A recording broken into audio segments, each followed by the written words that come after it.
This is the Bama Podcast with Marty Solomon. I'm his co-host, Brent Billings. Today we are jumping back into The Chosen with the first episode of Season 3. It's good to be back, Marty. It is good to be back. I cannot tell you how many times I have been asked in digital spaces on book tour, when are you guys going to do Season 3 commentary? I feel like you should have started by now. When is it coming? And the time has arrived. It's here. And we are very excited. The producers at The Chosen had the audacity to release episodes while you were on book tour. So I know it. It took me a while to get caught up, but we managed to do it. I had to wait for my family because they enjoy it so much, but we're here and we're ready. I will say the dream is to someday perhaps release these episodes much closer, maybe even the week of their release. I don't know. We'll see what we can pull off, but yeah, we didn't necessarily intend for it to be such a delay. And, you know, these are bonus episodes. It's not like we have to fit them into the rest of our schedule. So, you know, yeah, that's the stretch goal is to get closer to their release. But, you know, we do what we can. I joke about their release schedule. Like, they're obviously not beholden to what our schedule is. We can't always control what our schedule is. And so, you know, we just do the best that we can. But do the best we can. It's good to get back into it. I feel like we should just hit that spoiler horn and dive in. Oh, how I miss the spoiler horn. Hit it. Okay, so we're starting a few years earlier in AD 24, and when we see Alpheus being shaken down by a Roman officer, that's Matthew's dad. Then Matthew comes around the corner and he's like, "Oh, I'll take care of it." And there's this whole awkward thing where the Roman officer's like, "Yeah, but you told me to," and he's like, "Yeah, but it's okay." And so, you know, turns out Matthew is their new tax collector and called in the debts of his own parents. And then must have had second thoughts. Yeah. Or based on the conversation, maybe tried to get his dad to do what he thought was the right thing and pay his taxes. But he kind of knew. I couldn't tell if he kind of knew the whole time he was going to be there to bail his dad out, or if he sent the tax, whatever, the soldier, and then had a change of heart. It seemed to me like it was maybe his first, I mean, maybe not first day on the job, but like he's pretty new. Yes, sure. And so he knew it was his parents. Obviously, he knew what the numbers were and everything, but he didn't quite understand what was going to happen. Yeah, that'd be a good take. I like the scene, and I like the name being Alpheus. Not that they're just because we've talked before. It seems like in Jesus's Havurah, a lot of these disciples are going to be cousins, second cousins. At least 5 of them, my teacher Ray told me, were likely related as at least first or second cousins. And just the name Alpheus, not that it's the exact same Alpheus that's being referenced when you're thinking about James, son of Alpheus, those kind of things, but that the names would have been common names within a family tree. Like you would use the same name within 3 or 4 generations multiple times. So the fact that there are Alpheuses kind of involved, I thought of all the names they could have chosen, no pun intended, that was a good, I like, from my historical perspective, that made me like perk up there. I was like, yeah, I like that. Yeah. So, you know, once his parents realize what's going on, and Matthew's like, well, you do owe a couple, you owe some stuff. He's like, I'll pay it. And he's like, well, it's actually 2 payments. And he's like, you know what? You're not a part of this family anymore. You're not my son. I don't have a son. He turns to his wife. I cannot remember her name. But he's like, get prepared. We're going to sit Shiva for 7 days. Which I assume that's the mourning period for a death. Is that right? Yep, it is. Yep. So the son has died in their eyes is the insinuation there. Yep. So, you know, I think Matthew is kind of reeling from that. He feels like, oh, I'm just doing my job. Like, they do owe the money. I did the math right. I'm confident of that. I feel like I've done, I've made good choices to make sure that I going to have what I need in life, blah, blah, blah. And then the whole thing backfires on him. So, Yep. Relatable. I mean, yeah. His character has been for so many people that I talk to folks, one of the most relatable characters that they've created with a backstory, and no exception here. Yeah. So then, Marty, perhaps the most glorious moment of season 3, we cut to Jesus standing not on a stage, but in the middle of a crowd. Brent, I'm not too proud. When I watched this the first time through with my family, I was so certain that what they were building was a stage. I'm still not entirely sure necessarily even what it necessarily is or was. But the first time I watched it, I'm like, oh, they're not even, they spent all this time building a stage, not even using it. And then I realized the second time I watched it through in preparation for the episode, I don't even think it's necessarily even intended to be a stage, more of, they have used, I think at some point early in maybe session 1, we talk about the idea of a flag of, we're talking about Egypt and the gates in Egypt and how the flags point to the God that sits behind the gates of the temple. And so, they have 5, 6, 7 flags sticking up from this construction that they've made. And when I'm looking at it in the cinema, I'm like, oh, these are like, this would have marked the gathering spot. And I then had to reconsider. And there could even be historical background I'm not aware of. Maybe that was a common practice. Maybe you would create some kind of you would flag this spot as we're telling everybody to come find us on this piece of property. Where are they going to know where to gather? You build this thing so everybody knows, oh, there, we're going to go gather up there. And at that point, I'm just going to have to eat crow because I was so angry because I thought I knew what they were doing. And maybe they're doing something not only historically plausible, but maybe even historically credible. So who knows? But I ain't too proud, and I'll take a few steps back. I'm either that just bamboozled by Chosen that they can win me over that easily, or I'm that big of an idiot that I was so quick to judge at the end of season 2. So there you go. There's me backtracking. The way it was portrayed at the end of season 2, he does walk out on the stage as if he's about to speak from there. Yes, but, correct. Yeah, I don't know. I feel like that might be a very generous interpretation, Marty. But at the same time, they don't seem to use it at all.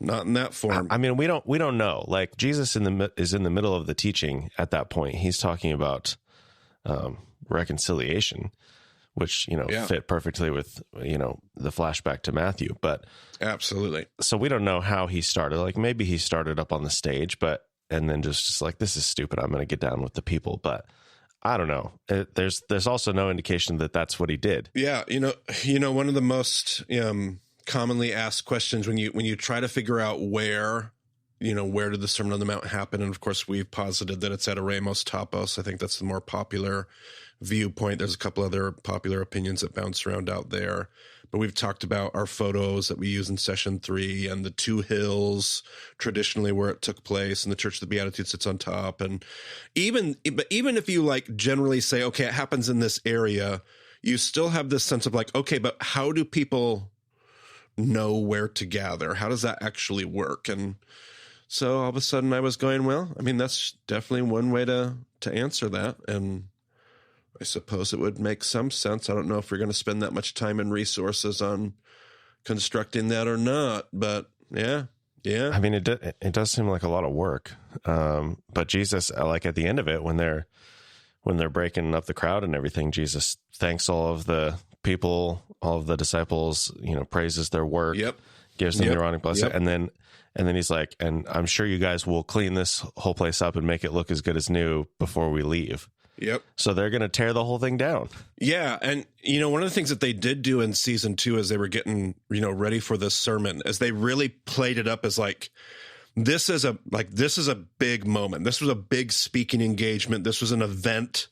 And obviously you could look at that and be like, but on the flips, you have one or two perspectives on this. I mean, obviously, a more popular scholarly opinion is that the Sermon on the Mount is more a collection of teachings that Matthew put together, that there was never maybe even a sermon on a hillside.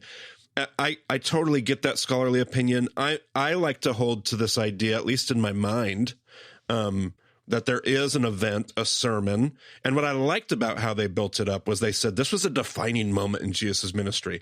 In fact, in this episode, as Jesus will kind of leave here at the end of this mega scene, he kind of leaves to go away, and I'll have some commentary on that. But it almost served as this defining mark. I think we talked about Bible Project's opinion about how the Gospel of Matthew is constructed with these, like almost like there are these portions and legs of Jesus's ministry where he was striving to get to this point, and we did it. We had our big thing, and now we're going to go take a break together. So at least it was put together in a way where it was like, man, there's a few different ways that we could picture this, see this, engage with this idea contextually. And it was a new way to frame it for me. I did because I kind of view the Sermon on the Mount as like, it just kind of like happened. Like they were just kind of like a bunch of people were hanging out, and Jesus just kind of like got going one day and just gave a sermon. And I do like how The Chosen invited me to like reframe the intentionality behind the sermon itself, the gathering itself, the event itself, not like a church programming event, but like this was a thing that was planned with a date and a time. And, historically, maybe it was, maybe it wasn't, but I like how I have been able to like rethink, reframe, and reimagine historically how that could have played out. So I like that. Yeah. And when you look at the text of Matthew, I think the way I've always interpreted it is just like wherever Jesus went, there was always like some large crowd as soon as they heard he was there. And like, there's some of that in The Chosen as well, where people are gathering spontaneously. But it says, large at the end of chapter 4 of Matthew, it says large crowds from Galilee, the Decapolis, Jerusalem, Judea, and the region across the Jordan followed him. It's like, okay. Yep. Then at the beginning of 5, it says, now when Jesus saw the crowds, he went up on a mountainside and sat down. Does that mean, he saw, I don't know. What does it, I mean, first of all, what does it mean that he saw them? In what way was he looking at them? Like, was that more of a literal, like he saw the crowds approaching, like, oh, they're gathering now or whatever. But he, he saw them, he saw it. It was intentional. And then he goes up on a mountainside and sat down. Yep. And the way we've talked about the next part, his disciples came to him and he began to teach them. And our discussion was, well, who is the them? Is he actually teaching the crowd, or is he teaching the disciples? Yep. The way it was portrayed in The Chosen, the disciples are at the far back of the crowd, but they're all standing up. But it's like the way it's shot, like Jesus is absolutely teaching them. Like he's each part of it. I mean, we went through that with the Beatitudes in the last season, and throughout this whole thing, like even some of the Roman officers and, the thing about love your enemies, like cuts to the shot of the Romans, like, oh, and then goes back to Peter, and it's like, okay. Yep. So, there's this, everybody's getting something out of this sermon for sure. Yes. 100%. Is Jesus doing it just for the disciples? Would he be saying the exact same things if there was no crowd, if it was just his disciples? Probably, possibly. I don't know. Yep. Either way, I think the interpretation that we're seeing is pretty valid to the text. Like there's enough ambiguity there to look at it a number of ways. So it's a good way to see things differently and reconsider our assumptions. So, and I do love how the content of the sermon is provoking, like it does keep panning to all these different characters, and it is like it's speaking on all these levels. And I'm sure that everybody in the crowd felt the same way too, but particularly the disciples they're not just going like, oh yeah, I've heard all this stuff before. Right. They're like hearing some of these teachings, and it's provoking them, it's disturbing them. And I appreciated that a bunch. Well, and even Matthew's conversation with Mother Mary. Right. Because Matthew's heard all these words before. He's written it all down. Right. Yeah. But but now he's hearing it, and he has new light on it. So it's beautiful. We did have the credits in there somewhere, so we'll just, throw that music in there just to cover all of our bases.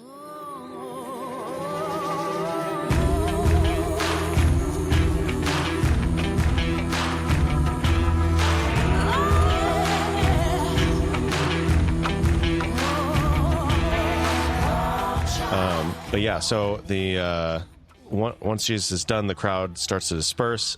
Yusuf is standing around kind of listening to people's reactions to what was going on. Judas finds his friend, mentor, whatever, Hadad, and quits his job. And he's like, I'm going to go follow this guy. And Matthew makes a comment. He says he recognizes some of Jesus's teachings from those he knows of Hillel.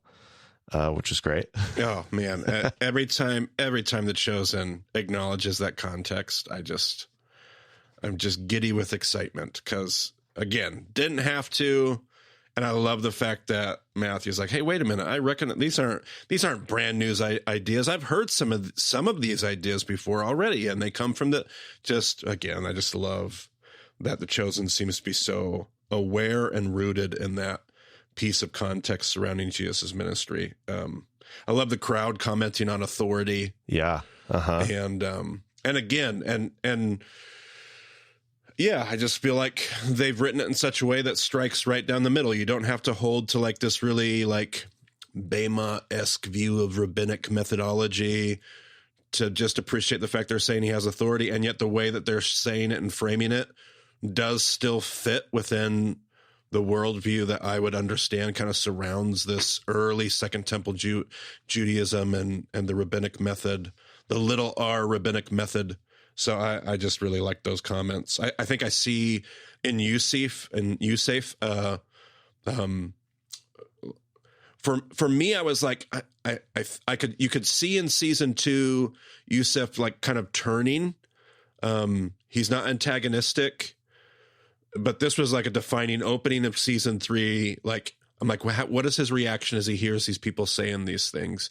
And it wasn't a defensive, mouth aghast. It was more, again, curious. And I'm like, okay, Yusuf he's definitely on a track where he's more open, he's more curious, and he's listening. And so I like that too. And it kind of only gets better from there. Judas goes up and introduces himself to Jesus as Judas of Kerioth. And I was like, my gosh. Yep. He starts to give his qualifications. And then Jesus' response to that says, I only require what other rabbis do, that you seek to be like me. I'm like, yes. One of my favorite. Yes. Oh, goodness gracious. Again, caught me by surprise. Would not have expected that to show up in a production like The Chosen. And I don't think they'll make too big of a deal out of it. Probably not enough of a deal for me, but the fact that they make any kind of a deal out of that and set it in that way. This is what any rabbi expects. This isn't just a Jesus thing. This is what the rabbinic thing is doing. And God, I love that. I just love that statement. I love the humanity of the interaction between Jesus and Judas. It's so hard for us, I think, not seeing Jesus and Judas in the abstract, like Jesus as God and Judas as the betrayer. But like I have to get myself to work to remember there was a human element and a human relationship between rabbi and disciple that I don't think was always shrouded in this foreknowledge of Judas being the great betrayer and Jesus only seeing a betrayer when he looked at Judas. Like Jesus saw Judas. Jesus saw a Judas that had not betrayed him. He saw a Judas who did want to praise God, who whatever. And I like that. And obviously my backstory for Judas would be different. I think I would pose him as a zealot. They don't. And yet again, I appreciate, one of the things I appreciate about The Chosen, because of their ability to couch this in so much historical context and historical awareness, and I can on some level trust that I'm able to, again, like I said about, the sermon and the stage and those kind of things, I'm able to reimagine, reconsider, which is healthy, because otherwise I lock my brain into, there's only one option, in my opinion. Judas is a zealot. There's, whatever. And one of the things I like about The Chosen and their backstories and all this kind of extra biblical content is it enables me to open my mind to, okay, people are complex. Kerioth could have even been a zealot compound, and Judas might not have been. He might have left Kerioth to go start a lucrative business because he didn't want it. Like, there are so many complexities to who we all are as human beings.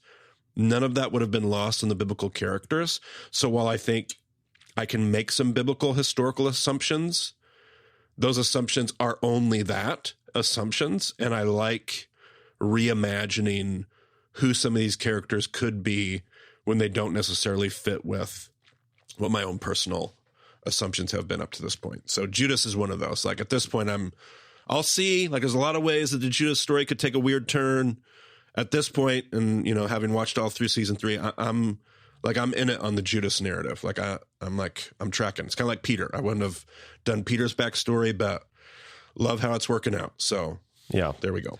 Well, and Judas, we don't know that much about yet. But I think like the thing that makes the Sermon on the Mount so effective is that we have 2 seasons of character building for all of the other disciples. And so when Jesus says all those lines, we know exactly what's going on with all of these people. Sure. And so I don't expect it to be any different with Judas. Like I think they're just going to develop this character really well. That like the intention that they put into it, I have total faith that that's gonna be good. Like, yeah, there's four seasons. I mean, we're barely into season 3, but there's 4 more seasons after this. Like there's always a chance that it's gonna go sideways, but I just don't see that happening. So Yep. So then we have Joanna approaching the women, and she offers a gift. They're like super skeptical about what's going on. But I was wondering, like, is this how she would have supported the ministry without raising too many eyebrows? Like she's not just grabbing a chest full of, gold and silver coins and dropping it off. Like she's like, okay, well, I'm just gonna, I'm wearing this scarf out. And you know what? While I'm out, I'm just gonna just drop it with these people. And it's like, oh, this is the nicest fabric in the world. We could sell this for a lot of money. Like, is that how that support would have happened, you think? Or like what? It's entirely possible. The culture was far more of a barter economy. I mean, obviously they had coins, they had money and currency, but I think they were far closer to a barter economy than we are used to today. I do believe, like, as I saw that scene and heard that scene, I think it was like, yeah, this is what I have on me. I just heard this message. I'm totally moved. I didn't come with a load of coins. I am going to support.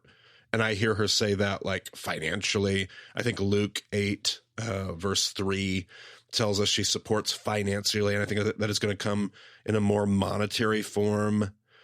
But you could easily have gifted to ministries in that way. It's entirely plausible. And I totally liked that. And I loved Tamar recognizing, is this whatever she said, yeah, Shoshana cloth or whatever she said. And I was like, oh, golly, I just like the character interaction there.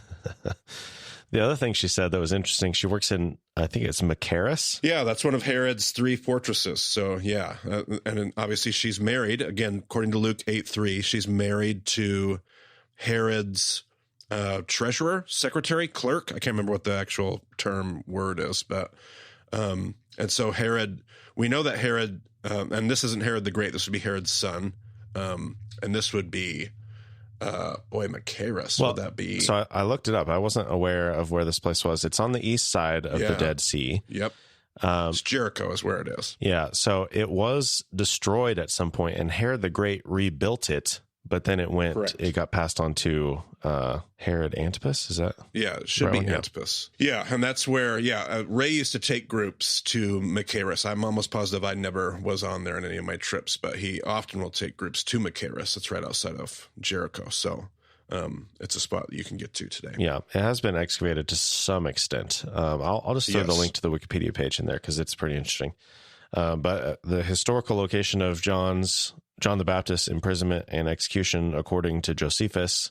Yep. Josephus has, a big old chunk of text dedicated to describing the place. So, pretty interesting spot. Yep. So Joanna's talking, and I don't know. It just seems weird that the women are all like so skeptical about who she is because they also seem like so welcoming in general. So I don't know. The skepticism was a little weird. Yeah, I had some tension in my notes at that scene. I liked it because it was just so human. Like, here's an outsider trying to get to the teacher. Like, we saw Peter do some of the same things earlier on in the ministry in season 1 and 2. He was really protective of who are you and why are you trying to get to Jesus? And we're going to, I did feel like the danger of that episode, it was very like stereotypical women, like just like women being catty and, and I was like, probably isn't going to necessarily come across or play super well. But I did appreciate the humanity of the defensiveness,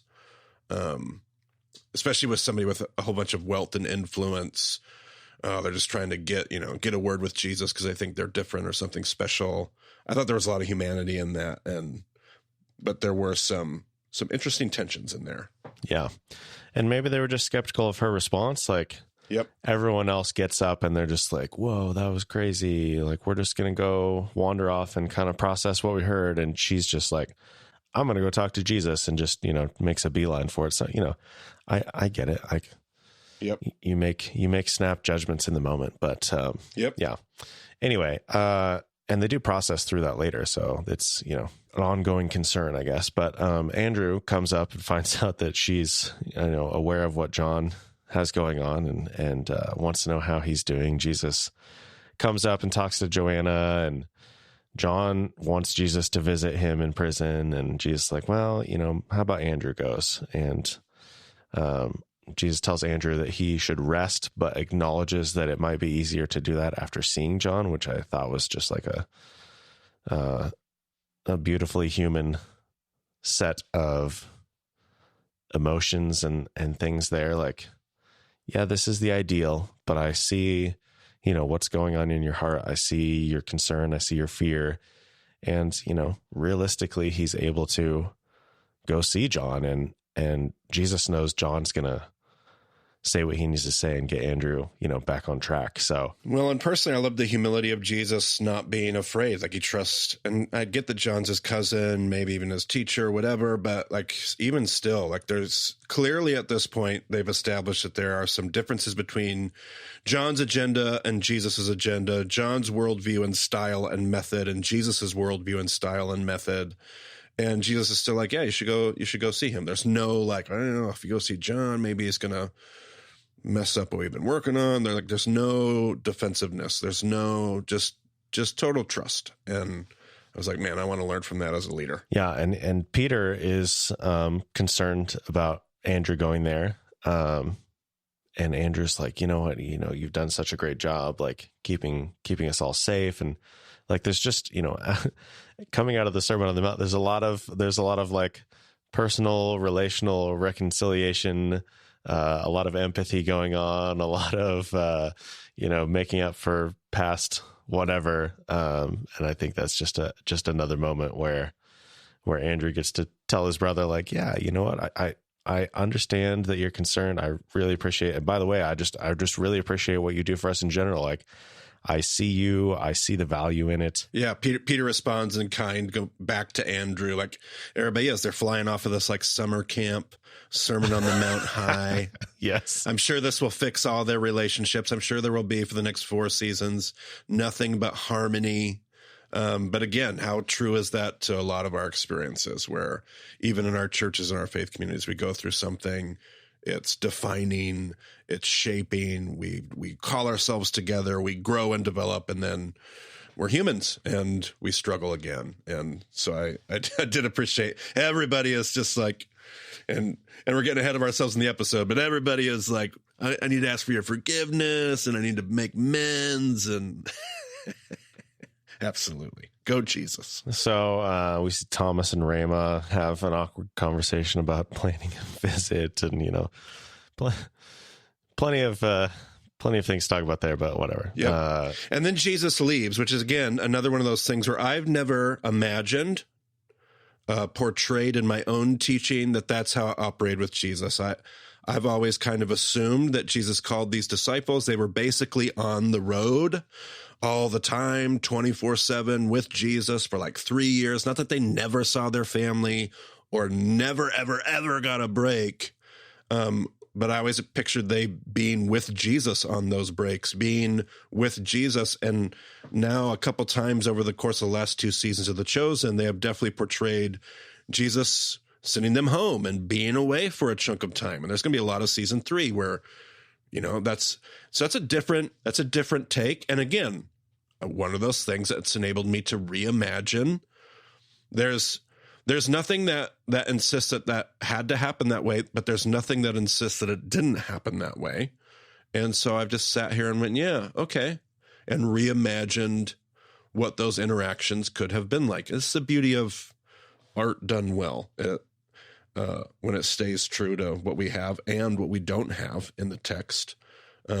It's good to help us reimagine and rethink some things. So yeah, one of the things that I have thought about wanting to ask Dallas or the other writers is like, do you prefer it when a character just isn't in the text at all and you can make them whatever you want, or do you like it when there's just a little bit of detail but you have a lot of freedom to like explore some other things, or is it easier when you have somebody like Simon where you can you basically have his whole story? So great question. Someday perhaps. So then we see Yusuf coming into the synagogue. He meets Jairus, who's the new synagogue administrator.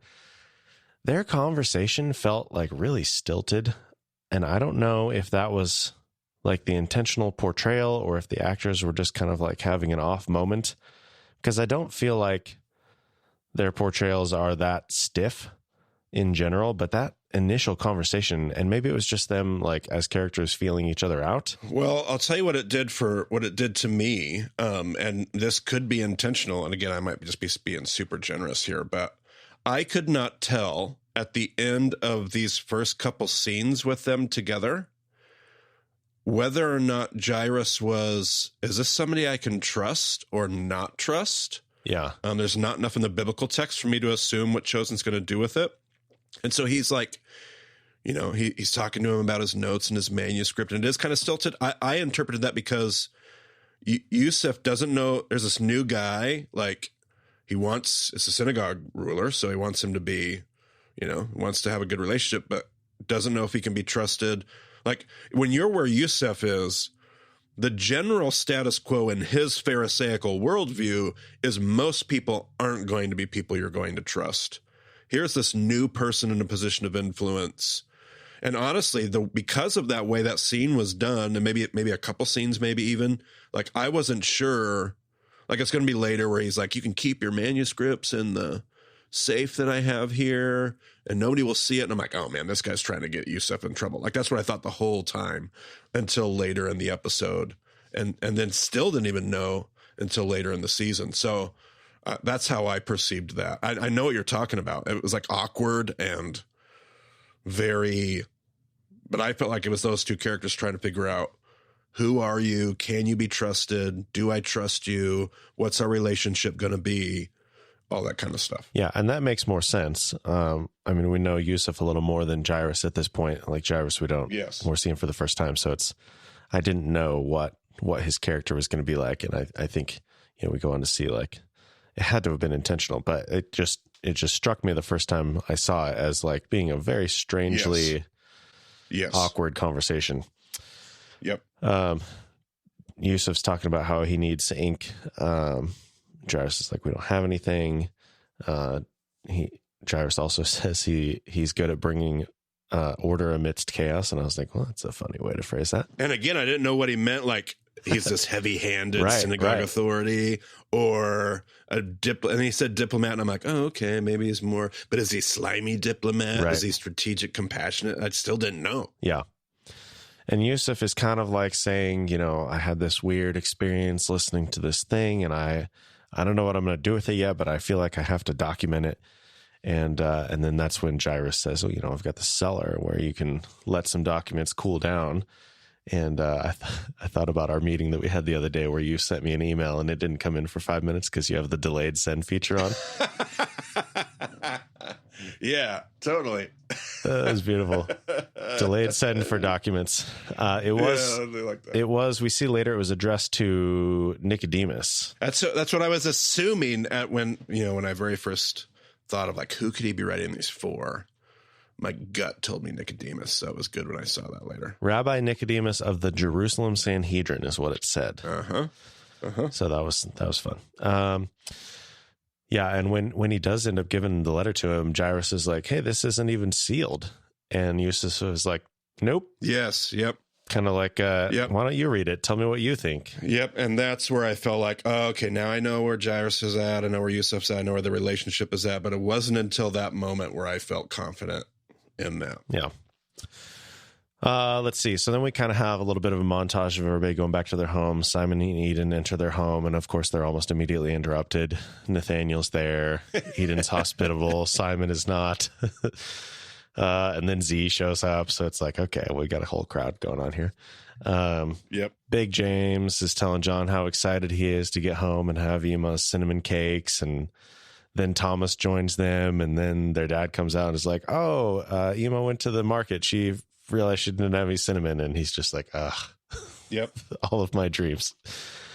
Then we have, this is when Tamar and Rama and Mary get to her home, and they're continuing their conversation about Joanna and trying to figure out like what her deal is. Yep.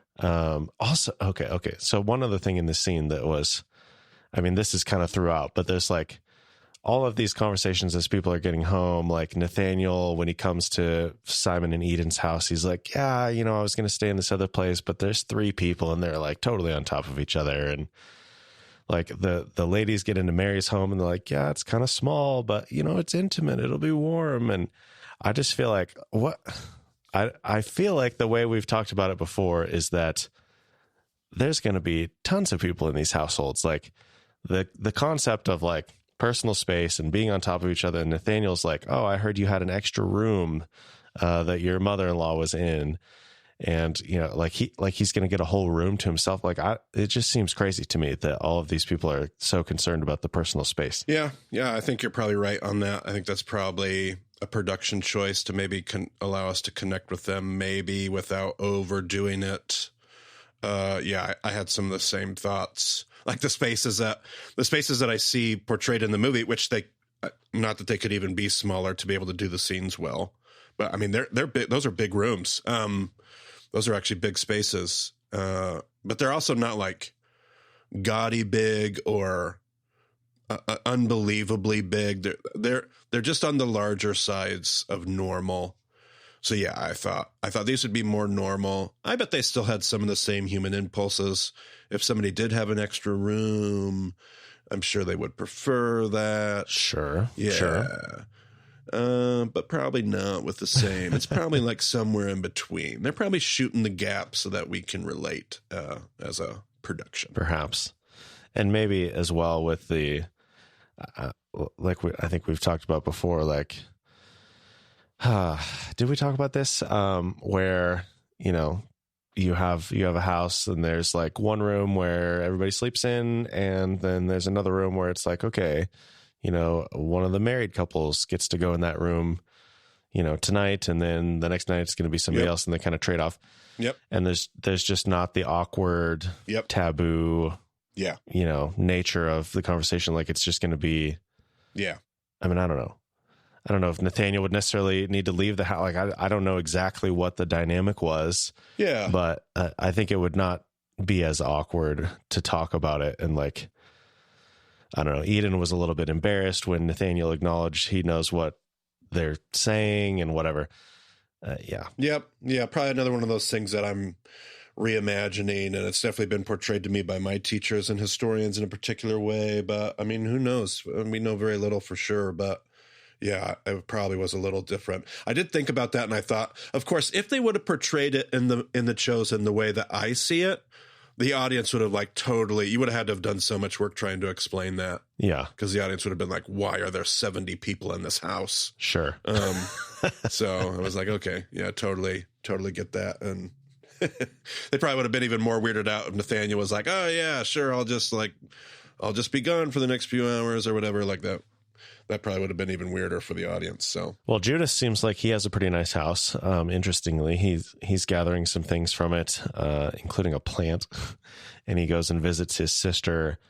Kind of shares what he's doing with her. Looked very similar to Matthew's joint, by the way. Yeah, definitely that level of like house. And yeah, he gives his sister the deed to the house, and it seems like their parents are dead.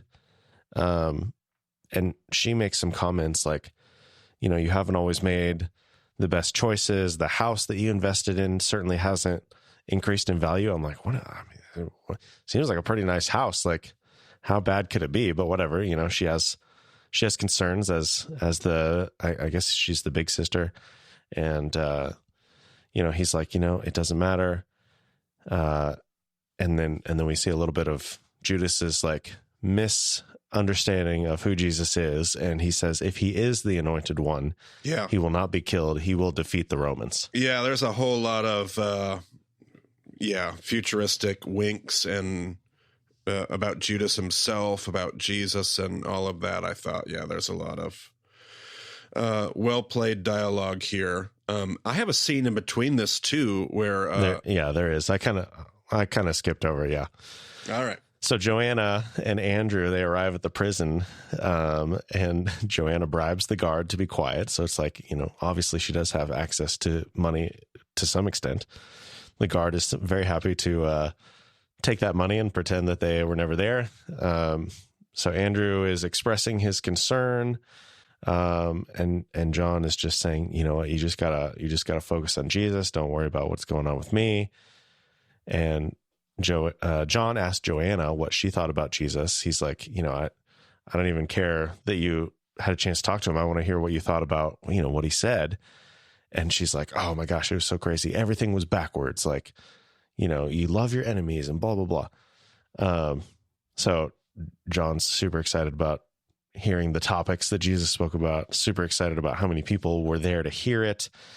And Andrew wants to help John. And here's another misunderstanding moment. Andrew's like, hey, I want to get you out of here. I want to do what I can to help you. And John quotes Isaiah 61, freedom for the prisoners. We've talked about that before. Another wink at the future. We know what's coming there. And then John tells him, if you really want to help me, go home and do what he says. Yeah, I love that moment. My favorite line of what he says, you have a new rabbi now, the rabbi. I was like, this is well played. And fits John's character. Other things he said, I must decrease, he must increase. I was like, that's a very John the Baptist-y position. Consistent. I liked it. And I love that, like, when they first walk into the prison, John is kind of lying there and just kind of, I don't know if he's staring up at the ceiling. I don't know if there's a window up there, but he's just looking up. It seems like he's in prayer.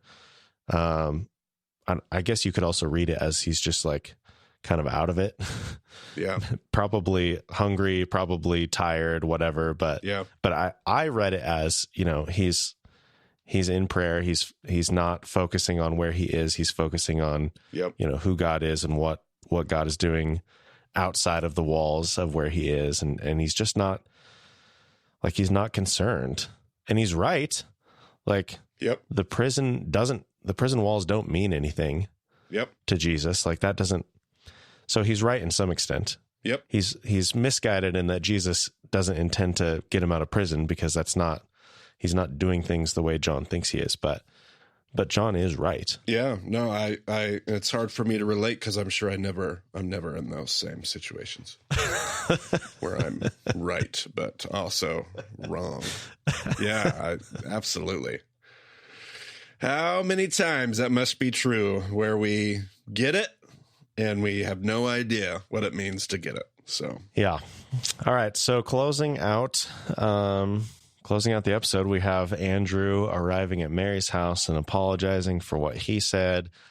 We have Matthew returning to his home, presumably to reconcile with his parents. I don't know exactly what he has in mind as he's going there, but he addresses his father as Alphaeus, and Alphaeus looks at him and addresses him as son. And once again, I watched this a second time. I knew it was coming. Yep. It's even happening right now as I talk about it. He just says the one word, and I just cannot help but start weeping. It's just so beautiful. Yeah, absolutely. And one of my favorite lines that came when Andrew was talking to Mary, I wrote it down because I thought it was so. Things, let's see, I got the right quote here. Things are better now, huh? Like, I just thought, man, that they haven't been at this for long. And the other thought that came to mind as I made some notes about that is, like, these earliest followers, and I'm not even talking about the early church. I'm talking about, like, the people that just kind of followed Jesus during his ministry, maybe right after his death and resurrection. Like these earliest followers, like they were just following some of the simplest. They didn't have systematic theology. They weren't going to argue about the Trinity for another 300 years. They were Right. just listening to like, go apologize to people, like go seek forgiveness and forgive others. Like the things they're putting into practice are some of the most practical, simple things. They don't even do it well. Again, it's another, like they get it, but they don't get it. They screw it up in the very next scene, but they're in the like theologically would say, they're in the process of sanctification. Like they are growing, they're spiritually evolving. And I love that line of like, man, just a year into this, things are better now. Like when I think back, things are better now today than they were, huh? And Mary says, yeah, they are. Like, that's it. Like it's the simple stuff. It's the practical stuff that if a community of faith just trusted in some of the most practical, simple, love each other, love one another type things, I think we'd look back over a significant period of time and be like, man, things are better in the Spirit of God. We are better. Like life is better. We are a better people and group of people because of what Jesus has taught us. So I just love that line. I thought it was really great. And I think this is the advantage of The Chosen, the way they're doing it. Like, there is still a limited amount of time. Like 7 seasons sounds like a lot, but there's also a lot of stuff. I keep trying to figure out how they're going to do it. I think they're staying on track, but I'm like, man, I don't know how you're pulling this off in 7. Yeah, it's so, there's obviously some shortcuts here and there, but I love that they take the time to do this stuff, because in Matthew, at the end of the Sermon on the Mount, it's just like, oh, Jesus came down from the mountain and large crowds followed him, and like he just goes on to doing other stuff. But if we don't actually apply these words, what good is it? Right. Yep. So to see them take the time and say, oh no, not only Yep. like Jesus spent all of this time teaching this stuff. Yep. And they didn't know everything. It wasn't perfect, but they got it. They realized that they needed to do something, and they go and do it. And, yes, it's not always going to be as simple as we see it. Like, it's not always going to be Matthew showing up and his father just immediately accepting him back in that moment. It might take more work than that. Right. But that's what you have to do. And sometimes, I would say even many times, it is that simple if you just do it. Yeah. If you don't do anything at all, nothing's ever going to happen. But most of the time, it just, if you show any effort at all, yeah, it's just, yeah. And you're absolutely right about, that's the beauty of the art of just, when you're creating art surrounding biblical narrative, what The Chosen has done, because the critique is like, well, that's not in the Bible. That's all made. Well, yeah, but that's the whole point of creating this art, is helping us operate our imagination and basing this and rooting this on stuff that absolutely is in the text, and giving us completely historically plausible, practical, realistic ways to connect with the application of this stuff, which is the beauty of the backstories done well. And they can be done poorly. Like they could have done all this backstory just for the drama, just for the, but these are strategically planned storylines that enable us to see the impact of the gospel community on each other. And you're right. I mean, that's why I've completely not had a problem when we take 3 episodes at times to do all this non-biblically, it's not in the biblical text, but there's all this backstory, because there's payoff for that, because it's helping me understand what is in the biblical story, not in its historicity, but it's helping me imagine the application of these things that we study in the abstract. So I do love that. well, and the beginning of this episode, without all of the character development, could have just been a dramatic reading of the Sermon on the Mount. Yep. And we would have been in the same lullaby effect that we've been in the whole time. Yep. But then you see this portrayal, and it just totally breaks you out of it. And it's like, oh, yep. Human relationships have had the same issues forever. Like the stuff that we're dealing with today, some of the details are a little different, but at the end of the day, we're dealing with the same stuff that they were. We have the same challenges, the same struggles. Yeah. So, yeah, you got it. I think that the hope is just that people will see that and be inspired to live out these words in a new way that they've never done before. Amen. All right, that's our first episode. Pretty good one. Pretty good one. Pretty good opening. When I left season 2, I was so in the air. What's the opening of season 3 going to be like? And I was pleasantly surprised and satisfied. Good work. All right, so go to BamOnDiscipleship.com for all the details about the show. As we talked about before, like, go to the contact page. That's the best way to get a hold of us. Whatever the most recent, most up-to-date way to get in touch is going to be on that page, whatever it is, whenever you are listening to this. That is the place. And then, everything else is there. Check out the show notes. Check out the Macaris place. It's pretty interesting spot. Like, I think we know more about that than we do some other places. It is in Jordan, so I've never been to Jordan, Marty. If you want to take me there sometime, I wouldn't be opposed to it. Okay.